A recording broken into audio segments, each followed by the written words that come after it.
بسم اللہ الرحمن الرحیم۔ ویلکم ٹو مدن کی باتیں۔ مائی سیلف محمد لقمان، اور آج کا ہمارا ٹاپک ہے خانہ کعبہ کا فرش شدید گرمی کے باوجود ٹھنڈا کیوں رہتا ہے۔ اصل وجہ جان لیجئے۔ مکہ مکرمہ میں شدید گرمی کے باوجود خانہ کعبہ کا فرش ٹھنڈا رہتا ہے۔ بیشتر زائرین اس کا سبب شاید نہ جانتے ہوں۔ العربیہ نیٹ کے مطابق بعض زائرین کا خیال ہے کہ خانہ کعبہ کے ان پتھروں کے نیچے ایئر کنڈیشنر سسٹم نصب ہیں، جس سے مسجد الحرام کا فرش 50 سینٹی گریڈ درجہ حرارت کے باوجود ٹھنڈا رہتا ہے۔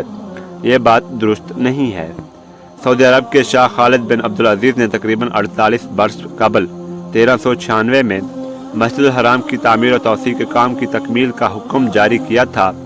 ان کے عہد میں مطاف میں توسیع کی گئی تھی اور اس کا فرش تاسوس کے سنگ مرمر سے تیار کیا جاتا تھا، جس سے دوپہر کے وقت طواف کرنے اور نماز ادا کرنے والوں کو سکون ملا تھا۔ حرمین شریفین انتظامیہ کا کہنا ہے کہ مسجد الحرام کے ٹائلز میں ٹھنڈا کی خاصیت کی بڑی وجہ فرش میں استعمال ہونے والا خاص قسم کا سنگ مرمر ہے، جسے یونان کے جزیرے تاسوس سے درآمد کیا جاتا ہے۔ حرمین شریفین انتظامیہ نے مزید کہا ہے کہ منفرد قسم کے اس سنگ مرمر کی موٹائی 5 سینٹی میٹر ہے۔ یہ پتھر نہ صرف رات کے وقت رطوبت جذب کرنے کی خاصیت رکھتا ہے، بلکہ رات میں جذب کی گئی رطوبت دن کے وقت خارج کرتا ہے، جس سے فرش ٹھنڈا رہتا ہے۔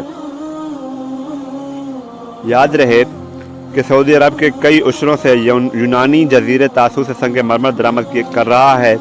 تاسوس کا سنگ مرمر یونان کے ایک پہاڑ سے نکالا جاتا ہے۔ یہ نایاب قسم کا پتھر ہے۔ جزیرہ تاسوس یونان کے شمال میں واقع ہے۔ اس کا رقبہ 380 مربع میٹر سے زیادہ نہیں۔ یونانیوں کا خیال ہے کہ سب سے پہلے سنگ مرمر انہوں نے دریافت کیا، اور وہی تاریخ کے مختلف ادوار میں اسے مختلف طریقوں سے استعمال کرنے میں مہارت رکھتے ہیں۔